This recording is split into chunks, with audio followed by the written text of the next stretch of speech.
میرے محترم بزرگ عزیز دوستوں، رب ذوالجلال کا بڑا کرم، اس کا فضل اور احسان، اللہ تعالیٰ نے ایک اہم فریضے کی ادائیگی کے لیے پہلی فرصت میں دنیا کے تمام تر مصروفیات سے نکل کر، تمام مشغولیوں سے نکل کر، اپنے گھر سے، اپنے دکان سے، اپنی تجارت سے، اپنے کاروبار سے اللہ نے ہمیں نکالا اور پھر اس کے پاک گھر کو آنے کی توفیق عطا فرمائی۔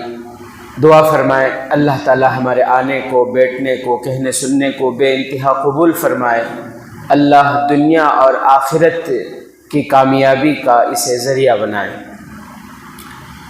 میرے محترم بزرگ عزیز دوستو، قرآن مجید میں سورہ آل عمران میں اللہ تبارک و تعالی فرماتے ہیں: قل اللہم مالک الملک تؤتی الملک من تشاء وتعز من تشاء وتذل من تشاء بیدک الخیر انک علی کل شیء قدیر، کہ اللہ ہی کے لیے بادشاہت ہے۔ بادشاہت کس کے لیے ہے؟ اللہ ہی کے لیے ہے۔ اللہ جسے چاہتے ہیں بادشاہت اور سلطنت عطا فرماتے ہیں، اور اللہ جس سے چاہتے ہیں بادشاہت اور سلطنت چھین لیتے ہیں۔ وَتُعِزُّ مَن تَشَاءُ، عزت، ہدایت، مغفرت اللہ کے ہاتھ میں ہے۔ اللہ جسے چاہتے ہیں عزتیں عطا فرماتے ہیں، اور اللہ جسے چاہتے ہیں ذلیل و رسوا کر دیتے ہیں۔ تمام تر اختیارات اللہ کے لیے، اور اللہ ہر چیز پر قادر ہے۔ حدیث پاک میں جناب آقا محمد الرسول اللہ صلی اللہ علیہ وسلم فرماتے ہیں کہ کسی بھی لا تحقرن من المعروف شیئا، کسی بھی نیکی کو کم نہ سمجھو، کسی بھی نیکی کو معمولی نہیں سمجھنا چاہیے، کسی بھی نیکی کو حقیر نہیں سمجھنا چاہیے کہ یہ کیا ہے، یہ تو معمولی ہے، حقیر سمجھ، کم سمجھ کر چھوڑ دینا۔ اسی لیے اللہ کے نبی صلی اللہ علیہ وسلم نے فرمایا لا تحقرن من المعروف شیئا، کہ کسی بھی نیکی کو معمولی نہ سمجھو۔ ہو سکتا ہے کہ جس نیکی کو ہم معمولی سمجھ رہے ہیں وہ اللہ کی نگاہ میں بہت اہم ہو، جس نیکی کو ہم کم سمجھ رہے ہیں ہو سکتا ہے کہ اللہ کی نگاہ میں وہ بہت اس کی بڑی قدر ہو۔ بعض مرتبہ انسان نیکی کو معمولی سمجھتا ہے، لیکن اللہ کے یہاں اس کی بڑی قدر ہوتی ہے، اللہ کے یہاں وہ نیکی بہت اہم ہوتی ہے۔ جس نیکی کو انسان کچھ سمجھتا بھی نہیں، وہی نیکی اس کی مغفرت کا ذریعہ بن جاتی ہے، وہی نیکی اس کی ہدایت کا ذریعہ بن جاتی ہے۔ اسی لیے پیارے آقا محمد الرسول اللہ صلی اللہ علیہ وسلم نے فرمایا کہ کسی بھی نیکی کو معمولی نہ سمجھو۔ ایک کتاب ہے، کتاب کا نام ہے الادب المفرد۔ اس کتاب میں واقعہ لکھا ہے کہ ایک صاحب راستے سے گزر رہے تھے۔ راستے سے گزرتے ہوئے انہوں نے راستے میں دیکھا ایک کانٹے دار ٹہنی ہے، ایک ٹہنی ہے جو کانٹے دار ہے، جس سے اگر لوگوں کے پیروں میں لگ جائے تو تکلیف ہوگی، تکلیف پہنچے گی۔ تو لکھا ہے کہ انہوں نے اس کانٹے دار ٹہنی کو راستے سے اٹھا کر سائیڈ میں ڈال دیا۔ انہوں نے اس کانٹے دار ٹہنی کو اٹھا کر راستے کے کنارے لگایا۔ کیوں؟ تاکہ آنے والوں کو، جانے والوں کو، گزرنے والوں کو تکلیف نہ ہو۔ لیکن لکھا ہے کہ ان کا یہ عمل اللہ کو اتنا پسند آیا کہ اس عمل کے ذریعے، اس عمل کی بدولت اللہ نے ان کی مغفرت فرما دی۔ اللہ اکبر۔ تو اس لیے کبھی بھی کسی بھی نیکی کو معمولی نہیں سمجھنا چاہیے، کم نہیں سمجھنا چاہیے۔ کیا پتہ کہ اللہ کو وہ پسند آ جائے اور پھر وہ ہماری مغفرت کا ذریعہ بن جائے وہی عمل۔ حضرت عبداللہ ابن مبارک رحمۃ اللہ علیہ بہت بڑے محدث گزرے ہیں۔ کتابوں میں لکھا ہے کہ جب ان کا انتقال ہوا تو کسی اللہ والے نے ان کو خواب میں دیکھا۔ ان سے پوچھا کہ اللہ نے آپ کے ساتھ کیا معاملہ کیا؟ حضرت عبداللہ ابن مبارک رحمۃ اللہ علیہ فرمانے لگے کہ اللہ نے میری مغفرت فرمائی۔ انہوں نے پوچھا کہ کس عمل پر مغفرت ہوئی؟ وہ کہنے لگے کہ میں حدیث کے لیے سفر کرتا تھا، حدیث سیکھنے کے لیے ایک ملک سے دوسرے ملک کو جاتا تھا، مجھے پتہ چلتا ہے کہ فلاں ملک میں کوئی ہیں جو حدیث جانتے ہیں۔ علم حدیث کے لیے مشقتیں اٹھاتا تھا، سفر کرتا تھا تاکہ میں سیکھوں، لوگوں کو سکھاؤں۔ تو میرا یہ سفر اللہ تبارک و تعالیٰ کو اتنا پسند آیا، علم حدیث کے لیے مشقتیں اٹھانا اللہ کو اتنا پسند آیا کہ اللہ نے اس کی وجہ سے میری مغفرت فرما دی۔ تو میرے محترم بزرگ عزیز دوستوں، میں یہ کہنا چاہ رہا ہوں کہ بھئی کسی بھی عمل کو معمولی نہیں سمجھنا چاہیے۔ جب بھی جس نیک عمل کا موقع ہو، ہر نیکی کے کام کو کرنے کی کوشش کرنا چاہیے۔ پتہ نہیں اللہ کو کون سا عمل پسند آ جائے اور وہ ہماری ہدایت کا ذریعہ بن جائے، ہماری مغفرت کا ذریعہ بن جائے۔ امام ابن قدامہ رحمۃ اللہ علیہ نے ان کی کتاب ہے التوابین، امام ابن قدامہ اس کتاب کے مصنف ہیں۔ وہ اپنے اس کتاب میں ایک واقعہ لکھتے ہیں کہ دیکھو اللہ تعالیٰ بڑے قدردان ہیں۔ اللہ تعالیٰ کے لیے جب کوئی انسان کوئی کام کرتا ہے تو اللہ اس کا بدلہ ضرور عطا فرماتے ہیں، چاہے وہ کوئی بھی ہو۔ لکھتے ہیں کہ ایک مجوسی تھا، ایک گاؤں میں ایک صاحب تھے، بڑے اللہ والے، متقی، پرہیزگار۔ ان کے خواب میں میرے اور آپ کے آقا حضرت محمد مصطفیٰ صلی اللہ علیہ وسلم تشریف لائے۔ خواب میں جب پیارے نبی کی زیارت ہو تو وہ خواب سچا خواب ہوتا ہے۔ خواب میں اللہ تعالیٰ نے شیطان کو یہ طاقت نہیں دی کہ وہ پیارے نبی کی شکل میں کسی کے خواب میں آئے۔ شیطان کو اللہ نے فل پاور دیا ہے، شیطان کو اللہ نے پوری طاقت دی ہے، وہ کسی کی بھی شکل بنا کر آپ کے خواب میں آ سکتا ہے۔ ہو سکتا ہے ان کے خواب میں میرے شکل میں آ جائے، ہمارے ابا کی شکل بنا سکتا، ہمارے امی کی شکل بنا سکتا، ہمارے ولی کی شکل بنا سکتا، ہمارے پیر کی شکل بنا سکتا ہے، ہمارے استاذ کی شکل میں آ سکتا ہے۔ اللہ نے شیطان کو اتنی طاقت دی ہے کہ وہ دنیا میں کسی کی بھی صورت اختیار کر کے کسی کے بھی خواب میں آ سکتا ہے۔ لیکن پیارے آقا محمد الرسول اللہ صلی اللہ علیہ وسلم فرماتے ہیں لا یتمثل الشیطان بی، اللہ نے شیطان کو یہ طاقت نہیں دی کہ وہ پیارے نبی کی شکل میں کسی کے خواب میں آ جائے۔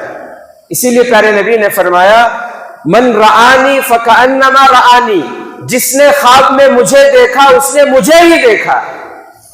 جس نے خواب میں مجھے دیکھا اس نے کس کو دیکھا؟ مجھے ہی دیکھا۔ دعا فرمائے اللہ تعالیٰ مجھے، آپ کو، ہم تمام کو خواب میں پیارے نبی صلی اللہ علیہ وسلم کی زیارت نصیب فرمائے۔ تو خواب دیکھا انہوں نے، اور خواب میں کس کو دیکھا؟ نبی کریم صلی اللہ علیہ وسلم کو دیکھا۔ اللہ کے نبی صلی اللہ علیہ وسلم خواب میں تشریف لائے اور فرمایا کہ فلاں علاقے کو جاؤ، وہاں ایک مجوسی ہے، اس کے پاس جا کر اس سے کہو کہ تمہارے حق میں دعا قبول ہو گئی ہے، تمہارے حق میں دعا قبول ہو۔ یہ جب نیند سے بیدار ہوئے تو تھوڑے پریشان ہوئے۔ مجوسی کس کو کہتے ہیں؟ آگ کی پوجا کرنے والے کو۔ آگ کی پوجا کرنے والے کو کیا کہتے ہیں؟ مجوسی۔ تو ابھی یہ حیران پریشان تھے کہ کیسا، کیا مطلب مجوسی کے حق میں دعا قبول ہوئی۔ بہرحال تھوڑا جانے میں تاخیر ہوئی۔ جب رات کو سوئے تو خواب میں پھر اللہ کے نبی صلی اللہ علیہ وسلم تشریف لائے، اور اللہ کے نبی صلی اللہ علیہ وسلم نے فرمایا کہ فلاں علاقے کو جاؤ، وہاں ایک مجوسی ہے، اس سے جا کر کہو کہ تمہارے حق میں دعا قبول ہو گئی ہے۔ تو یہ دوسرے دن اٹھے اور اس علاقے کی طرف گئے اور تلاش کرتے کرتے مجوسی کے پاس پہنچے۔ جب مجوسی کے پاس پہنچے تو مجوسی اپنے دوست و احباب کے ساتھ بیٹھا ہوا تھا، بات چیت کر رہا تھا۔ وہاں قریب جا کر کھڑے ہو گئے۔ خواب میں چہرہ بتایا گیا تھا، عطا پتہ سب کچھ بتایا گیا تھا، پہچان لیے کہ یہی مجوسی ہے۔ دوستوں کے ساتھ بات چیت میں تو وہاں کھڑے ہو گئے۔ اس نے دیکھا کہ کوئی صاحب ہے، نیک صالح، متقی، پرہیزگار، نیک انسان ہے، وضع خطا سے بھی نیک ہیں، کھڑے ہیں، کچھ کہنا چاہتے ہیں۔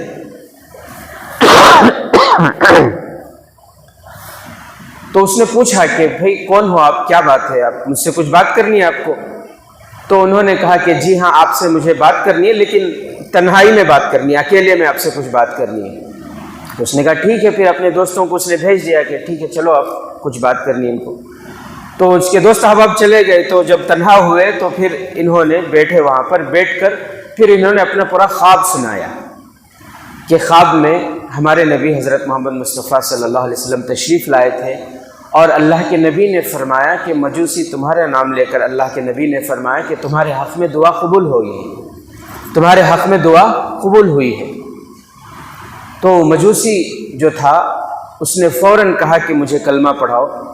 اس نے کلمہ پڑھا اور ایمان میں داخل ہوا، اور پھر اس نے کہا کہ میں اپنے بچوں کو بلاتا ہوں۔ اس نے چند دن پہلے اپنے بچوں کی شادی کرائی تھی، اپنے بیٹے اور بیٹی کی شادی کرائی تھی۔ ابن قدامہ، علامہ ابن قدامہ رحمۃ اللہ علیہ لکھتے ہیں کہ مجوسی کے مذہب میں ان کے یہاں بھائی بہنوں کا شادی رشتہ جائز تھا، لہذا ان کے یہاں اس میں کوئی عیب اور عار نہیں سمجھتے تھے، لہذا اس نے اسی طرح نکاح کرایا تھا اس نے۔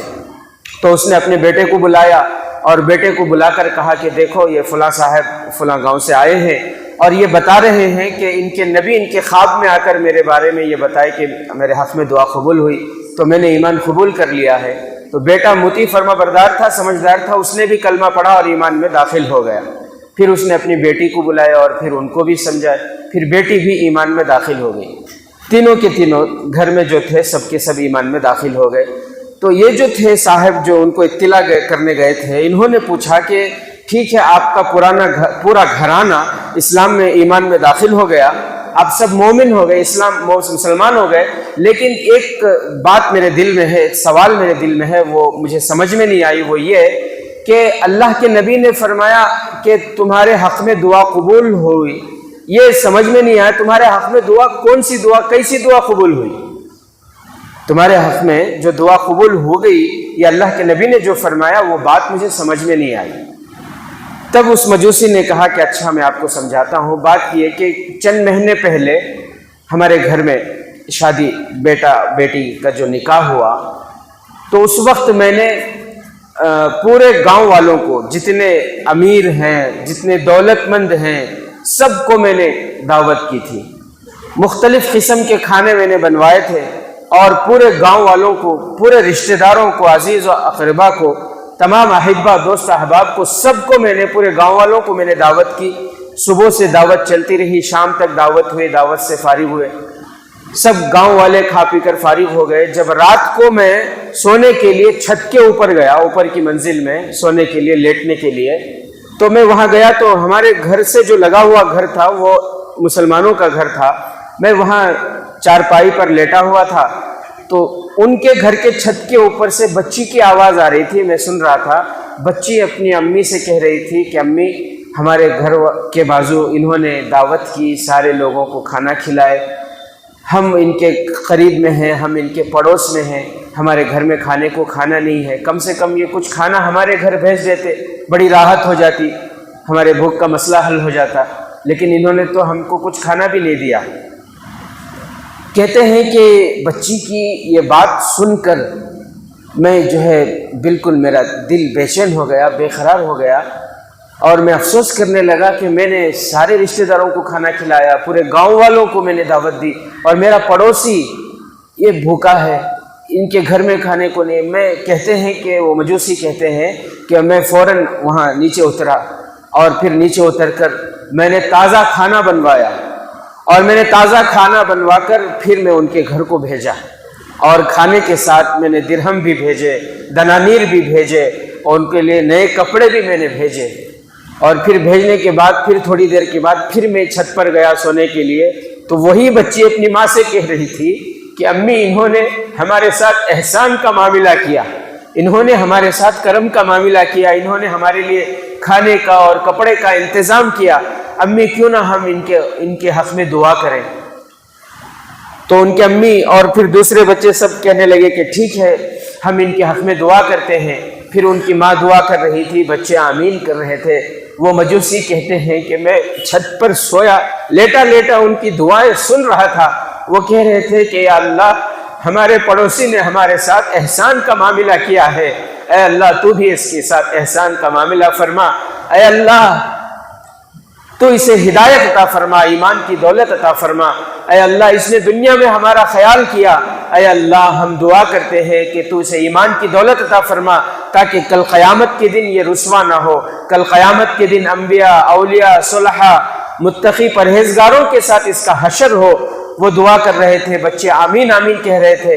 وہ مجوسی کہتے ہیں کہ اسی وقت سے میرے دل میں ایک عجیب سی کیفیت پیدا ہو گئی تھی، لیکن جب تم آئے اور آ کر تم نے مجھے بتایا کہ تمہارے خواب میں تمہارے نبی آ کر بتائے کہ دعا قبول ہو گئی، تو مجھے یقین ہو گیا کہ اللہ نے میری ہدایت کے فیصلے کر دیے، اس لیے میں نے فوراً کلمہ پڑھ کر ایمان میں داخل ہو گیا۔ تو میرے محترم بزرگ عزیز دوستو، کبھی بھی کسی بھی عمل کو، کسی بھی نیکی کو کم نہیں سمجھنا چاہیے۔ کیا پتہ اللہ تعالیٰ کو کون سا عمل، کون سی نیکی ہماری پسند آ جائے اور وہی نیکی ہماری مغفرت کا ذریعہ بن جائے، وہی نیکی ہماری ہدایت کا ذریعہ بن جائے۔ یہی امام ابن قدامہ رحمۃ اللہ علیہ اسی کتاب میں التوابین میں ایک اور واقعہ لکھتے ہیں کہ ایک گاؤں میں ایک جماعت تھی، صوفیوں کی جماعت تھی، بزرگوں کی، اللہ والوں کی، 40 لوگوں کی وہ جماعت تھی۔ وہ لوگ گاؤں سے گاؤں جاتے اور وہاں گاؤں والوں کو جا کر دین کی دعوت دیتے، توحید کی دعوت دیتے، لوگوں کو سمجھاتے کہ ہماری پیدائش کا مقصد کیا ہے، ہمیں پیدا کس نے کیا ہے، زندگی کیا ہے اور مرنے کے بعد کیا ہونا ہے، یہ ساری باتیں لوگوں کو سمجھاتے، دین کی طرف، ایک اللہ کی طرف بلاتے۔ 40 لوگوں کی یہ جماعت تھے، صوفیاء کرام ان کو کہا جاتا ہے۔ کہتے ہیں یہ لوگ ایک نئی بستی کو گئے اور جا کر وہاں اپنا کام شروع کیے، لوگوں سے ملتے، ان کو جو ہے اچھی باتیں بتاتے، دین کی باتیں بتاتے۔ تو جب وہاں گئے تو وہ اجنبی علاقہ تھا اور غیر ایمان والوں کا علاقہ تھا، کوئی جان پہچان کے وہاں نہیں تھے۔ ایک دن تو انہوں نے بھوک برداشت کر لی، لیکن دوسرے دن جو ان کے شیخ تھے، جو بڑے تھے، امیر تھے، انہوں نے صبح میں مشورہ کیا کہ بھئی ایک ساتھی کو ہم میں سے کولی مزدوری کے لیے جانا چاہیے تاکہ وہ کولی مزدوری کرے، اللہ تعالیٰ اسباب کے ذریعے ہمارے اسباب کے درجے میں ہمارے لیے رزق کا انتظام فرما دیں گے سارے ساتھیوں۔ تو اس لیے ایک ساتھی کو سارے ساتھیوں کے کھانے کے انتظام کے لیے کولی مزدوری کے لیے جانا چاہیے۔ تو ایک ساتھی طے ہوئے کہ ٹھیک ہے میں جاؤں گا آج کولی مزدوری کرنے کے لیے، اور باقی ساتھی کچھ ذکر میں، کچھ تلاوت میں، کچھ عبادت میں، سب کے ذمے جو کام تھا سب کام میں لگ گئے۔ اب یہ جو ساتھی جن کے ذمے کولی مزدوری کر کے کچھ کما کر جو ہے لانا تھا، یہ جب گئے جا کر انہوں نے بہت تلاش کیا کہ کچھ کام ملے، لیکن ان کو کچھ کام نہیں ملا، تو بہت مایوس ہوئے کہ کیا کروں۔ اتنے میں انہوں نے دیکھا کہ ایک دکان ہے اور پھر اس دکان میں ایک لمبی لائن لگی ہوئی ہے، رش ہے، لوگوں کی ایک بھیڑ ہے۔ تو وہاں گئے تو جا کر پوچھا تو پتہ چلا کہ وہ حکیم صاحب ہیں اور یہ لوگ جو ہے وہ اپنا علاج کروانے کے لیے آئے ہیں، سب علاج کرا رہے ہیں اور علاج کرا کے جا رہے ہیں۔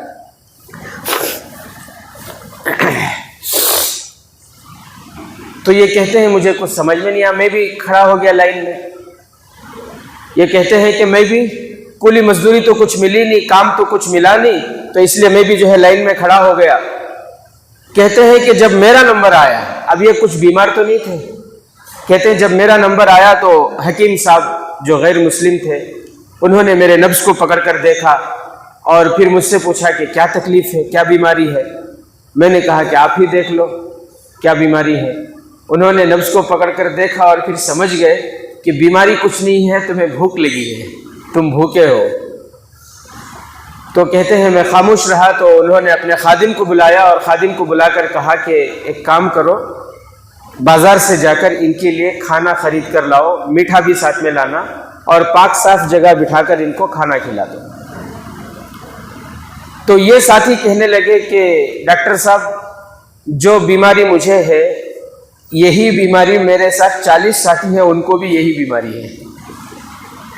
جو بیماری مجھے ہے وہی بیماری میرے ساتھ 40 ساتھی ہیں، سب کو وہی بیماری ہے۔ تو کہتے ہیں کہ وہ ڈاکٹر غرچے کے غیر مسلم تھے، لیکن دلوں میں محبت ڈالنے والی ذات اللہ کی ذات ہے، اور اللہ تعالیٰ فرماتے ہیں کہ وَمَن يَتَّقِ اللَّهَ يَجْعَل لَّهُ مَخْرَجًا وَيَرْزُقْهُ مِنْ حَيْثُ لَا يَحْتَسِبُ، جو زندگی میں تقوی اختیار کرتے ہیں، اللہ کے لیے کام کرتے ہیں، اللہ کی رضا کے لیے، اللہ کی خوشنودی کے لیے، اللہ کو راضی کرنے کے لیے جو کام کرتے ہیں، اللہ ان کو ایسی جگہ سے ان کے رزق کے دروازے اللہ کھولتے ہیں جہاں سے ان کا وہم و گمان بھی نہیں ہوتا۔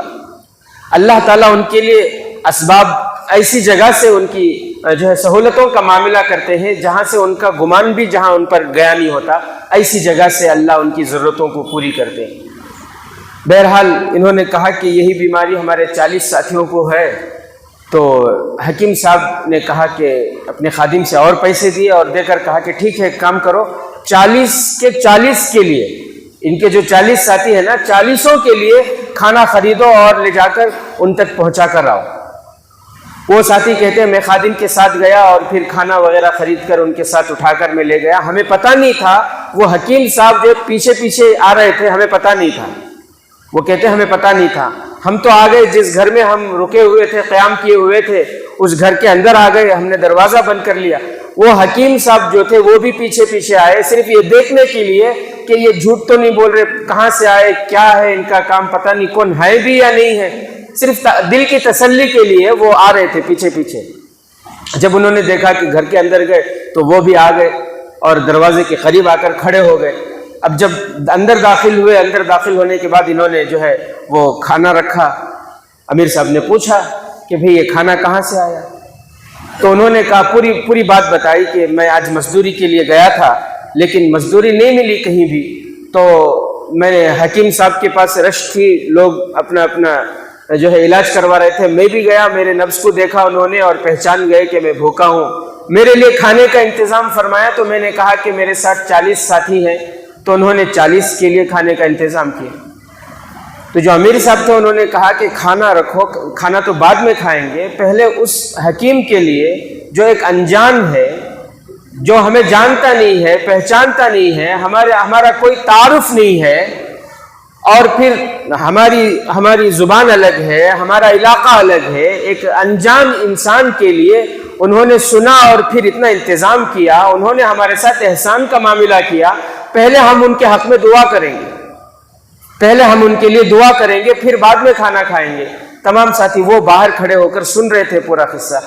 پھر جو ہے امیر صاحب دعا کرنے لگے، سب آمین آمین کہتے، امیر صاحب دعا کرنے لگے کہ یا اللہ، اے اللہ تو بڑا رحیم ہے، کریم ہے، اے اللہ تو دلوں کو پھیرنے والا ہے، اے اللہ یہ انسان، یہ حکیم ہمیں جانتا نہیں، پہچانتا نہیں، اور پھر اس نے ہمارے ساتھ اتنا اچھا معاملہ کیا، اے اللہ ہم دعا کرتے ہیں کہ آپ ان کو ایمان کی دولت عطا فرمائیے، آپ ان کو ہدایت عطا کیجئے، اے اللہ دل آپ کے قبضے قدرت میں ہے، اے اللہ ان کے دل کو ایمان کی طرف پھیر دیجئے، ایمان کی طرف پلٹ دیجئے۔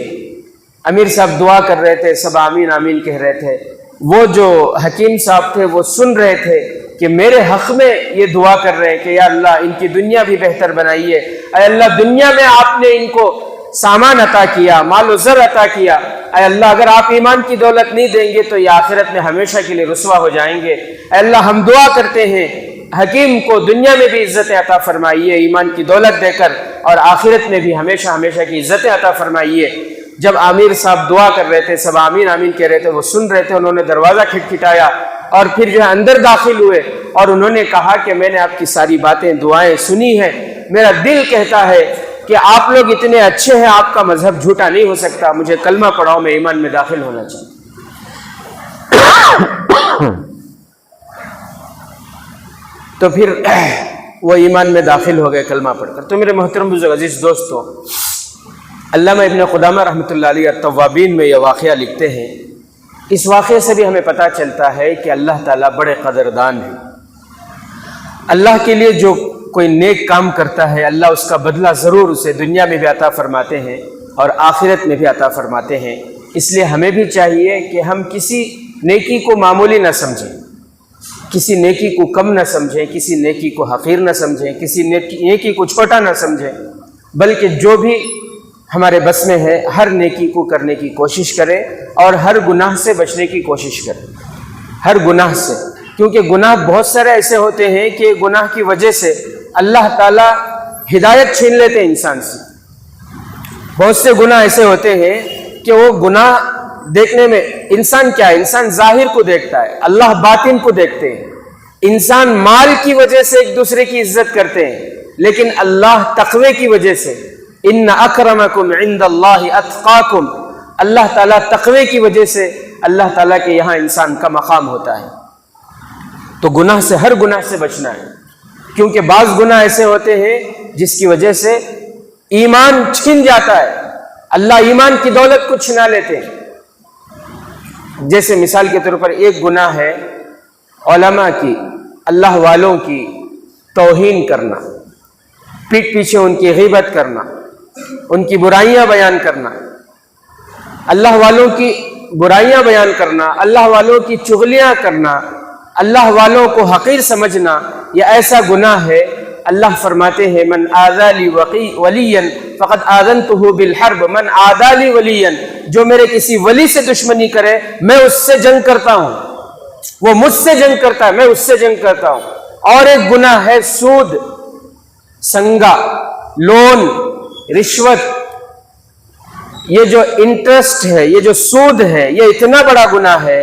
قرآن میں اللہ نے اسے احل اللہ البیع وحرم الربا، اللہ نے فرمایا کہ میں نے اسے حرام کیا.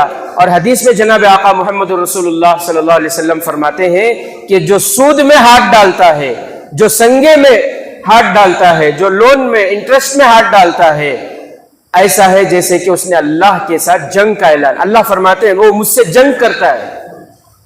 ایک انسان کسی انسان سے جنگ کرتا ہے تو ایک ملک دوسرے ملک سے جنگ کرتا ہے، تو جنگ میں کیا ہوتا ہے؟ جنگ میں کوشش یہ ہوتی ہے کہ اس کی جو سب سے مین چیز ہے اس مین چیز کو نقصان پہنچایا جائے.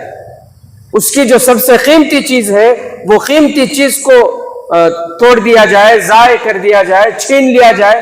یہی تو کوشش ہوتی ہے جنگ میں. اللہ سے جنگ ہوتی ہے انسان جب سودی معاملہ کرتا ہے، انسان جب لون کے ذریعے اپنے کاروبار کو، اپنے گھر کو، اپنی تجارت کو، اپنی شادیوں کو کرنے کی کوشش کرتا ہے لون کے ذریعے. انسان جب سنگے کے ذریعے اپنے گھر کو چلانے کی، اپنی ضرورتوں کو پوری کرنے کی کوشش کرتا ہے تو حقیقت میں وہ اللہ سے جنگ کرتا ہے کہ اللہ میں تیرے سے جنگ کے لیے تیار ہوں، آ جا کر لے مجھ سے جنگ. پھر اللہ سے جنگ ہوتی ہے تو اللہ تعالیٰ کیا کرتے ہیں؟ اس کے ہاتھوں کو نہیں توڑتے، اس کے پیروں کو نہیں توڑتے، اسے اندھا نہیں بنا دے، اللہ اسے اپاہج اور معذور نہیں بناتے، اللہ اس کے جسم سے کپڑے نہیں اتارتے کہ اسے ذلیل کر دے. اللہ یہ کرتے ہیں اس کی جو سب سے قیمتی چیز ہے یعنی ایمان، اللہ ایمان کی دولت سے اسے محروم کر دیتے.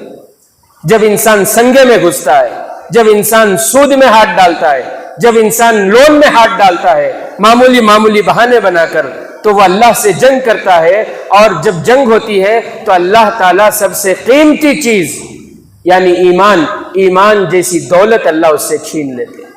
تو اس لیے میرے عزیز ساتھیوں، ہر گناہ سے بچنا ہے، ہر گناہ سے بچنا ہے اور ہر نیکی کو کرنے کی کوشش کرنا ہے. اللہ سے دعا ہے اللہ تبارک و تعالی ہمیں نیکی کی طرف بڑھنے والا اور گناہوں سے بچنے والا بنائے. آمین. وآخر دعوانا الحمد للہ رب العالمین.